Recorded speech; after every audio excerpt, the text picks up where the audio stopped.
Welcome to this edition of McAllen Update. I'm Roy Cantu. And I'm Roxanne Lerman. Today we find ourselves at the beautiful McAllen Convention Center. And Roy, this is kind of the place that can accommodate any big event in the Rio Grande Valley. Right now we're here at this event and there's thousands of people who are using the exhibit hall, Roxanne. Yep, and you see this a lot here at the McAllen Convention Center. Located in the heart of the Rio Grande Valley, the McAllen Convention Center is the preferred venue in our area for gatherings. The building has plenty of flexibility and can accommodate virtually any event, from small, intimate meetings to trade shows, weddings, sporting events, and of course, large conventions. There's over 170,000 square feet of meeting space, and the center is a great spot for concerts too. There's a huge exhibit hall and over 25,000 square feet of meeting space in 4 ballrooms and 16 breakout stations.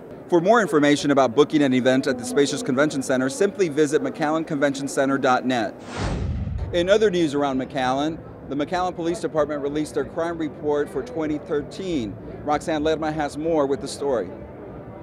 Thanks, Roy. Today we're out at the McAllen Police Department, and they've actually released their annual crime report. To tell us a little bit more about that, we're joined by Chief Victor Rodriguez. Chief, thank you for joining us. Good. How are you? We've and for the benefit of all our TV audience, we've posted this report on the City of McAllen's website. So anybody that wants to see it, they can go right to it. Our crime report for 2013 will show that we've had a decrease from a volume standpoint. And volume it's important to understand that these stats are reported 2 ways. One is volume and the other one is rate.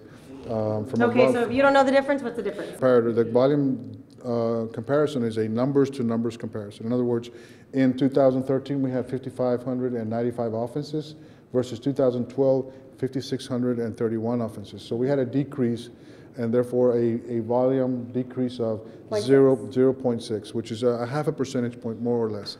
Now from a crime rate standpoint, the same information but presented in a crime rate information. This is the way typically we look at crime data across the country. Okay, so how would that same number compare? From a crime rate standpoint, and the difference between crime rate and crime volume is that crime rate allows the community to factor in its population growth or decreases sometimes, okay? McAllen is in a growth mode right now. We grow at about a 2.2% annual rate basis. So given the growth rate we know, the crime rate then last year ended up being a negative 2.8%. So we had a negative crime rate report for the City of McAllen for 2013. Notwithstanding the fact that some categories had increases, others don't. But that's an overall number. An overall number, right. Okay, so one of the big things that we heard in your press conference where we're talking about the crime report is how important our community is. Absolutely. So tell us about that. You know, the most important variable here in any city is always the members of its community. The members of their community, when they take the steps to protect themselves, when they take the steps to protect their property, when they take the steps to become part of the criminal justice system by either becoming witnesses or active participants in reporting things that they see. That is the most important part of any of this stuff. This right here is a result of that largely. Certainly we are in the response mode, police departments are, and public service and everybody else as well. The media was here, they're part of that community as well, because, you know, every time that we go to the media, every time that we go to the press and say, you know what, here's a picture, here's a video, here's this stuff, we're actually telling them, you know, we need help.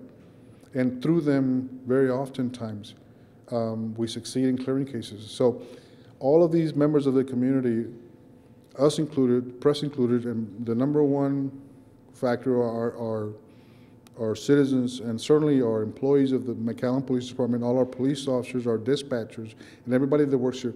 All of these come together to have a result like this. Okay. One of the things that also stood out for me is that actually 5 years running, we've seen, you know, even if it's a small decrease, it's been going down. For 5 years now, we have had crime decreases in McAllen. This is the smallest decrease in that 5-year cycle. We thought for sure this year we would see an increase. And a lot of the things that we work with are things like the situation in Mexico, the politics in Mexico, the election in Mexico. We thought in 2013 we would see a sharper increase. We didn't see that, but certainly we're on guard for 2014. Okay, excellent. Chief, thank you for all the valuable information. To our community members, we ask you to be the eyes and ears of our police department. Roy, now back to you. Thanks, Roxanne. The City of McAllen hosted the annual State of the City address here at the Convention Center on Thursday, January 30th. Mayor Jim Darling and the McAllen City Commissioners addressed the accomplishments of 2013, like the McAllen 311 Center, the Leon Soccer Complex, and McAllen Memorial Stadium, among other accomplishments. The mayor also set some goals for the city in 2014 for economic development, infrastructure, quality of life, and education. McAllen should be an engaged city. Our citizens and institutions are fully engaged as a community and a region. Many volunteering, voting, and leading, working together in a spirit of honesty and cooperation. Mayor Darling is working on regionalization projects like the medical school and UTRGV, just to name a few. And now let's send it over to Roy Cantu at the McAllen Public Library to tell us a lot more about some upcoming events. We're here at the McAllen Public Library in the children's section, trying to check out some books. Here's one, Tiny Tortilla for your kids. So bring out your entire family to come get some books here. And with me right now is Sarah Montoya, who's with the McAllen Public Library. Sarah, tell us what goes on over here. So much goes on. We have several programs going on daily, from adults, children's, teens. We've got stuff going on all the time. So people should definitely check out our website, Facebook, and Twitter for constant updates on what they could do here. And if they don't like you or follow you, they really should, because that's how you share some of the information of events that are going on for the whole family. Definitely, yes. So we have daily updates. We have contests on there. We have event updates. We have just several things that we do on there. So people should definitely check it out. And there's some city events you do on a regular basis. For example, the farmers market. Tell us a little bit about that.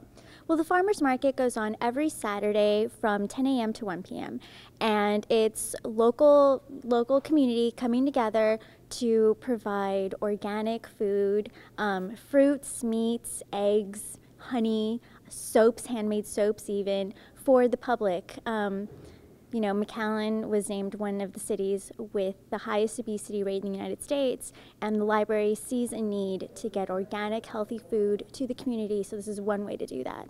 Also, you've had some speakers come in. You had a state official come in and give a presentation in one of your rooms. Susan Combs came by the McAllen Public Library here in the Children's Department to talk about her statewide child obesity campaign. She donated books to us, and she gave a story time to the kids who were in the department. And also to encourage people to watch what they eat. You also are involved with Levy Salinas, who brings down Foodjucation in your auditorium. That's right. Right after the Saturday Farmers Market, on the third Saturday every month, Levy brings down a movie or a speaker talking about good eating habits, fitness habits for the community. And it's a really popular program, and we encourage people to come out. And let me tell you, to stay healthy, it takes the whole family. So bring your whole family here to the library every Saturday for the farmers market, and every third Saturday of the month, you can watch a really cool movie that's free to the public, and it will be in the auditorium. I'm Roy Cantu and Sarah Montoya from the McAllen Public Library. Back to you, Roxanne. Thanks, Roy. The 43rd Annual McAllen Mayor's Prayer Luncheon is coming up pretty soon here. The McAllen Mayor's Prayer Committee is hosting the luncheon on Wednesday, February 26, 2014, right here at the McAllen Convention Center from 11:30 a.m. to 1 p.m. This year's keynote speaker is Bob Goff, New York Times best-selling author of Love Does. Goff is also an attorney who founded Restore International, a nonprofit human rights organization operating in Uganda and India. You're invited to join our mayor, city leaders, and committee at this luncheon for the price of $20 per person. The committee is also looking for corporate and individual sponsorships. Tickets are available at the McAllen City Hall Grant Administration Office, the McAllen Chamber of Commerce, and Viva Life Christian Bookshop. The McAllen Fire Department recently held the International Fire Training Conference with dozens of firefighters from different countries, from Panama to Venezuela. Here's Roxanne Ledema with more. Thanks so much, Roy. Now today we are out at the Central Fire Station, joined by Captain Gerald Williamson of the McAllen Fire Department. Captain, thank you for being with us. It's my pleasure, ma'am. So we're actually hosting the second annual Firefighter International Training Conference. So tell me a little bit about that. What exactly is that? That's correct. What we have is an international conference. Spanish-speaking firefighters from 7 different countries have convened in the city of McAllen to take part in a few training classes that we're offering. Now, the city of McAllen is hosting the conference, but we're offering some classes in conjunction with our neighboring fire departments, Edinburgh, FAR, Mission, of course, McAllen's here as well. And we're providing a training opportunity that these international firefighters may not get in their respective countries. So we have a classroom setting, and then we also have the actual hands-on, which we're kind of seeing here behind us. So tell us a little bit about that. Well, this morning, the action that you saw here was displayed in a classroom setting, so all of the firefighters got to learn the techniques that they are now applying in person. And the importance of that is they need to learn the skills necessary to disentangle a person that may have become entrapped in a vehicle in this specific example. We also have another class going on at our drill field up on the north side of McAllen, which specifically deals with firefighter safety and survival. And they kind of did the same thing. They did a lecture in the morning, and then they're doing practical skills and actually getting involved in a scenario in the afternoon, and then the training will continue on tomorrow. At the convention center, we have a 16-hour incident safety officer class, which is strictly lecture. It's very important. One of the backbones of the fire service is safety. Make sure that our people are safe so that we can provide a service to the community. So that class is going on at the convention center. All of them are happening concurrently, and we're having a very good time here. It looks like you're having a good time. So what has been the reaction from our international firefighters? Because, I mean, as we know, some of the training that they're getting here from our McAllen firefighters, maybe they don't have access to that back in their country. Well, the reaction that we're getting from our students has been tremendous. The international firefighters like coming to McAllen and to this area, to the area of the valley, because of the bilingual nature of the people here. They can communicate with the firefighters and learn skills from us, but even on their off time, after 5 o'clock when they go home, when the training is done, they can go to a restaurant and order food, or shop or speak to people. We know what they're saying. Exactly, in their normal language. So it's very comfortable for them to come here, train, and they kind of have a home-like atmosphere, something that they're familiar with. I was actually speaking to a couple of the international firefighters, and that's one of the things that they did mention, is that they go to trainings other places around the country and perhaps around the world, and maybe they don't actually have Spanish-speaking instructors like we have here in the city of McAllen. So did you get that response as well? That is the same response that I've gotten. Of course, I'm speaking to them in English and the Spanish that I know, but we are very welcoming of them, and we love to have them here so that we can train with them. We have a tremendous brotherhood with our neighboring departments, and now we've extended that to an international setting to have firefighters from other countries come in, convene here in the valley, and share what we do, which is firefighting and a service to the community. So are we thinking that we're going to continue to do these training conferences in the coming years? I look forward to it. I know that the firefighters are looking forward to it, so it would be a fair assessment that we'll have this program continuing on into the future. All right, Captain, we're crossing our fingers. Hopefully we'll have our International Firefighter Training Conference here in McAllen again next year. Thank you so much for joining us. My pleasure. And now back to you, Roy Cantu. Thanks, Roxanne. An Austin-based congressman made a visit to McAllen in mid-January. U.S. Representative Roger Williams serves a district that includes much of Austin and the Hill Country. Congressman Williams made a stop at the McAllen Chamber of Commerce, where he took some time to talk to our city leaders about the importance of trade with Mexico. He also emphasized staying competitive with other states. Congressman Williams says, much like his hometown of Austin, our city of McAllen is being recognized as a beacon of job growth. Well, I think in Texas, you know, we're all blessed that we live in Texas, and we've got a great economic story to tell in Texas. It starts with no personal income tax, which we know a lot of people are flooding to Texas because they want to do that, and regulations are less, and the ability to build and hire people. We've got a great workforce. We've got to maintain that. We've got to make sure we're competitive with other states, because it's getting very competitive with other states. But we've got to maintain the fact that you can come to Texas, you can realize the American dream, you can make 100, invest 100, or lose 100, whatever it takes, but be able to realize, make money, and be able to plow that profits back into your business and so forth. And that's what we do in Texas. That's the Texas story. That's the story down here with the growth that you have, and the people. I just went by a building where you all have brought a Michigan plant in, and it's under construction right now that could add up to 400 or 500 jobs. I mean, that's unbelievable, and that's fantastic. But it's because of the ability for a workforce, the values you've got down here, the Texas values, the economic opportunity we give people. We got to stay competitive. We have some important news coming out of our tax office. That's right, Roy, and it's actually about those important tax deadlines. As of January 31st, the deadline was up to pay for your city property taxes. At the stroke of midnight February 1st, you automatically start accruing the penalty and interest. Of course, our property taxes pay for road improvements, emergency response services, libraries, parks, and such.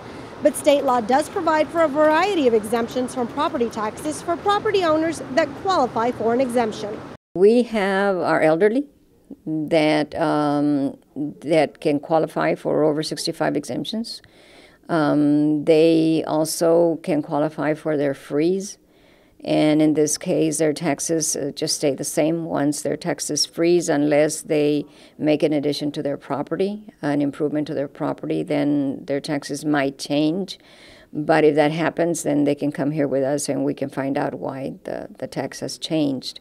We also have the freeze for our disabled veterans, any veterans that have disabilities of 100%.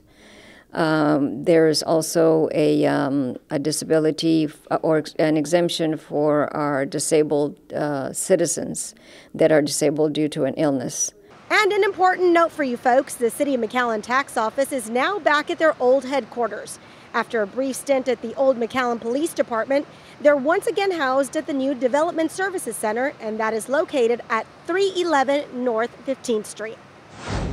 The McAllen Police Department made national headlines after they arrested 2 people in connection with a credit card scheme. That's right, Roy, and in fact, those suspects were loosely connected to the Target security breach. Now considered the largest credit card data theft in the nation's history.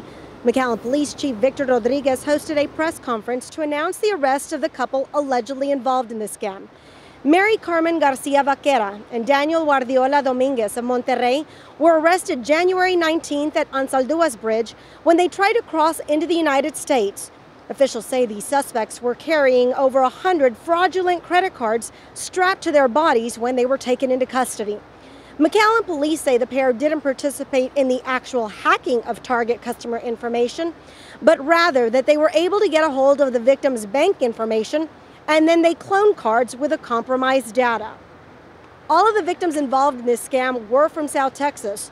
Police were tipped off when local banks began reporting purchases in the tens of thousands of dollars with the bogus cloned cards. So the first thing we did was resorted to our local Secret Service office to attempt to identify the accounts and the source of the accounts and all that. So once we established from them that these accounts were part of the data breach, then we knew this was not isolated, that there could be more coming. So once we knew that, and once we knew where the transactions happened, we fanned out and went to the businesses, and we looked at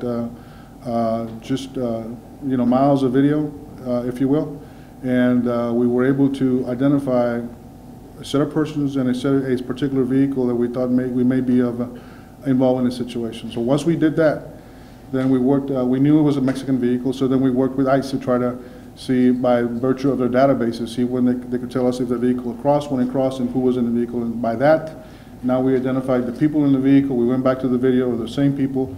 We secured warrants for them. Chief Rodriguez is still urging residents to monitor their bank accounts daily and to use cash when possible. He's also encouraging local merchants to report any suspicious activity. In other news, Secretary of Homeland Security Jeh Johnson toured the Anzalduas International Bridge to receive briefings on the department's effort to secure the border. He wanted to hear how agents are facilitating lawful travel and trade. Secretary Johnson also met with state and local law enforcement officials and other stakeholders. It has been impressed upon me a number of times that Homeland Security is not simply border security, port security. It is also facilitating and expediting trade and commerce, particularly in an area like this where the opportunities for growth, more jobs, are very, very important. Mayor Jim Darling and other local mayors met with the Secretary after his bridge tour to discuss issues important to the border. That concludes this edition of McAllen Update. If you would like to learn more about the McAllen Convention Center, visit their website or visit McAllen.net. That's right, Roy. For any big events, maybe a quinceañera, a wedding, this is definitely the place that you want to be. For the City of McAllen, I'm Roxanne Lerma. And I'm Roy Cantu.